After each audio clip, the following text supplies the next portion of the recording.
you maybe heard many stories already from monks about our jungle trip, but I will not say something about this. So I maybe will speak about views, as maybe I like to speak. So, and how to go beyond the limit of our views when we bias by something, when we have something as a best, we think, oh, it's a best way how to perceive the things. And okay, when it's just a tool, like just a kind of working process, when we undertake some ideas and we apply it to practice, it's fine. But when we undertake ideas and then fight for this, like see someone else would come, some Christian priest, let's say, come here, yeah, like there would be people who would fight with him, because of some ideas. So, but it's very difficult to overcome. So I want to go through one sutta in Sutta Nipata, duṭṭh'aṭṭhaka sutta. So literal translation would be like 8 gathas about corrupted mind, or like impure in a way. Through sometime one speak with corrupt mind and another speak with honest mind, but the debate those are reason the wise does not engage in. Therefore, for the wise there is no hardness anywhere. So Buddha straight away here speaks that we here in this discussion we would not speak about right or wrong. We see a lot of right view or wrong view in Buddha's teaching, but here Buddha straight speaks that even sometimes some speak what is right, what is correct, and another speak what is wrong. The wise person, the Muni, the sage, the person who intend for the highest goal, he try to not engage in these things, especially when it just debates, There are times when you see, like, for example, senior monk sees a junior monk do some mistake, and out of compassion he may come to him and admonish him, or similar situation in lay life.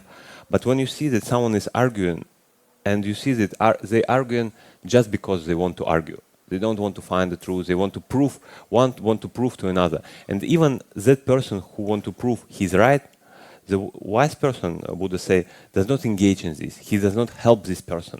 So it's an interesting idea, yeah? How to approach, especially any kind of arguments, what's happening. How could one go beyond one's own views if one is led by interest and preferences? So it's already good enough here, to at least.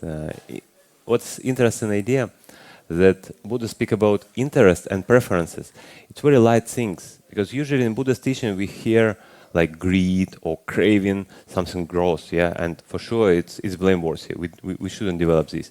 But this interest and preferences, it's something like, oh, this color, I would like more green than red, for example, or like I prefer like take potato rather than beans, It's small things. Okay, with potato, for someone it can be greedy. But I speak about light preferences, like I prefer this rather than that.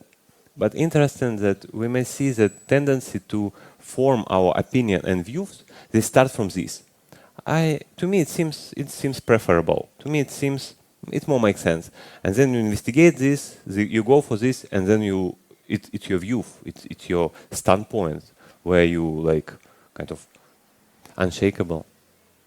So one of the practice what we can do, like from practical things from this sutta, try to see how my preferences or small interest form my view. Because it's possible to see like, okay, I like this, for example, with green, and then like after some years I become a monk in Malaysia, because I like green, there is a green country, and I like live in the forest. I mean, of course, it's not so simple, everything. But you may see the tendency, what you like, what you prefer, there you slowly move, and then on another extreme, when I stuck, for example, for visa run in Jakarta, for example, I felt myself very bad, like you in the middle of the capital, think it's the biggest cities, like all around what we have. You feel uncomfortable, there is not much green there is cars and so on. So it can give you even suffering. Yeah, we need to kind of look for something good, but if it's not possible, also let go, like there's nothing to hold. Making one's own assumptions, as one know, so one would speak. So it's also an interesting tendency how the Buddha says that Vitaka Vichara, it's Vachi Sankara. It's so thoughts and examination, whatever happening in your mind, it's form your speech. So I would not speak anything what I didn't think before, like at least a little bit, at least maybe hurt or reflect on something. So these simple things, but reflecting on this would help you to understand that all things just conditioned phenomena. I heard something, I think about something, I accept it, then I reflect on this, and then I may speak about this. And then I may, of course, argue with someone. If someone disagrees with me, it's another extreme. The person who tells his own virtue and practice, the others, even if unasked for, to others. So one tells something what is good in me. For example, I say I'm a good monk, or I'm virtuous, I'm whatever. So here sutta doesn't speak about the true or false. Like we assume that it's true, but even if no one asks me, or like Bhante, what's your approach to sila, for example? Ideally, they say the wise people say that it's ignoble behavior if one person boasts himself or speak about himself without being asked, like I'm like this, I'm like that. So it's different when we need to speak. If person can speak about Dhamma, if person can share something, it's good. But it's not about my own personal virtue or my own good, even like practice what I do without being asked.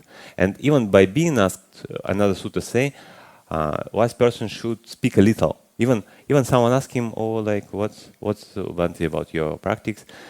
With this idea, don't put himself very high.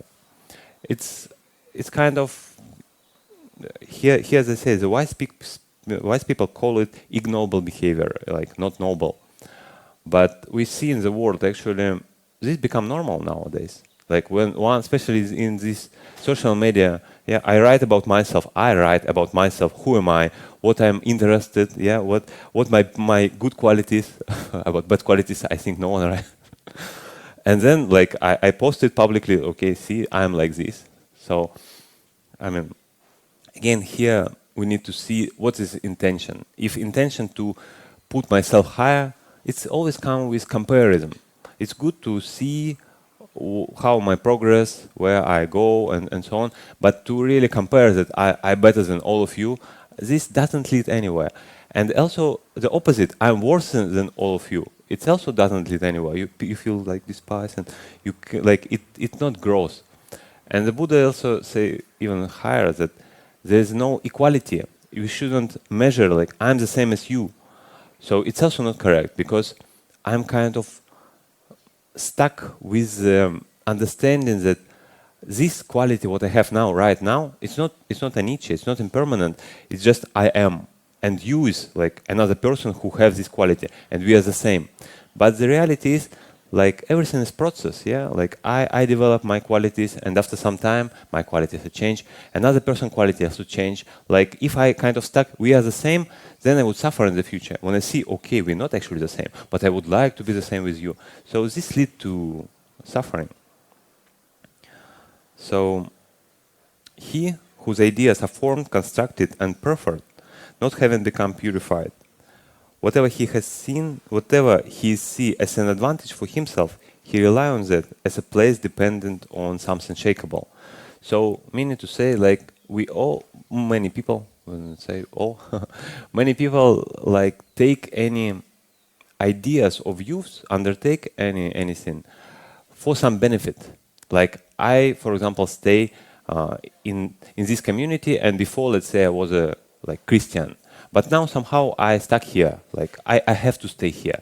But all people like Buddhists here, yeah. So because of the benefit for myself, I changed my opinion. Okay, now I become a Buddhist, temporary. You know, it's not about pure intention when you really want to for your own good, not just for some gain, but for your own good. You think, okay, this is good to practice. I speak about different one. I speak about we stuck in some environment and we do something for the benefit to get something from the environment. It's kind of natural human being mechanism to survive. Like we have this from the nature. We cannot kind of go beyond this. And again, I don't say don't do like this because we do like this. It's our nature. Just to be aware that this is happening. It shouldn't be unconscious, unmindful. we see, okay, this happening because of this happening because of that. And ideally, we should be more honest, like there is no kind of hidden things that, okay, I do something to get something from you, and you even don't know about this. You would find out after many years, okay, actually, something was stolen from me. Like, I mean, of course, it's another thing. So, and the sutta say, attachment to view are not easily to overcome, assumed after evaluation among ideas. So many of us like get some understanding, come to some conclusion after some investigation. So there was many teachers maybe before, like some Hindu, Christian, whatever, like we investigate what are the teaching around in the world and why we choose this.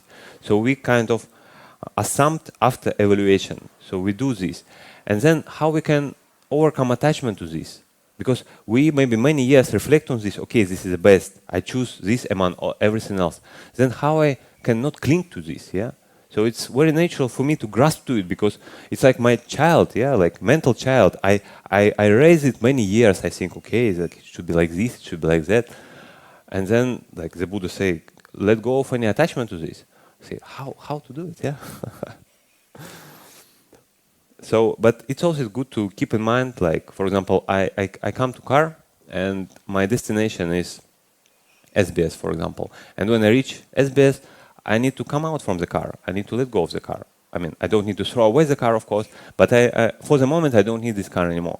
So same way, like when I in the car, I don't need to get rid of the car. So it's coming about right view for wrong view, yeah? When we don't have a right view yet, when we have a wrong view, it's a time to develop right view. It's important for us to let go of wrong view and undertake right view. But then when we see we become attached to right view, then we need to let go of this attachment, of this craving or clinging. This is right, everything else is wrong. I would fight for this. And then the last stage, I think it's like very high, to not grasp anything else. Because one thing, you let go of something, of any attachment, and our nature to grasp something else. We don't know how to live without grasping. It's the nature of our mind to take something as a best, to take something as a highest. Okay, this is not the highest, this is highest. Okay, this is not the highest, this is highest. But the Buddha say, don't take it as a highest. Take it as a useful practice for yourself. Use it, apply it in practice, like and reach the destination. But don't undertake that. Okay, this is highest. This is what I really want to fight for, and so on. We don't need these kind of things. Ideally, then we will be kind of more happy. There is no attachment to anything. So also another point, therefore a man among those resorts will reject an idea and has take hold of another. So it's exactly what we spoke about, that we tend to take one idea and let go of another. And very interesting, we don't really notice in our practice how we let go of another idea. We only aware of our present, current understanding and view. But actually, what view I had several years ago, I don't even remember in which point actually I let go of that and undertake another. It's very, very interesting. But remembering this would help you to see the impermanence process. Because these things, like now, I think it's right.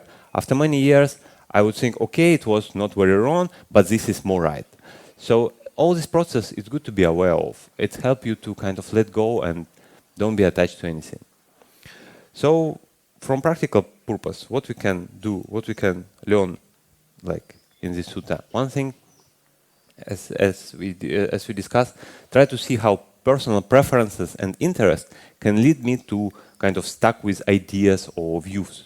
It's in your own experience, it's possible to see.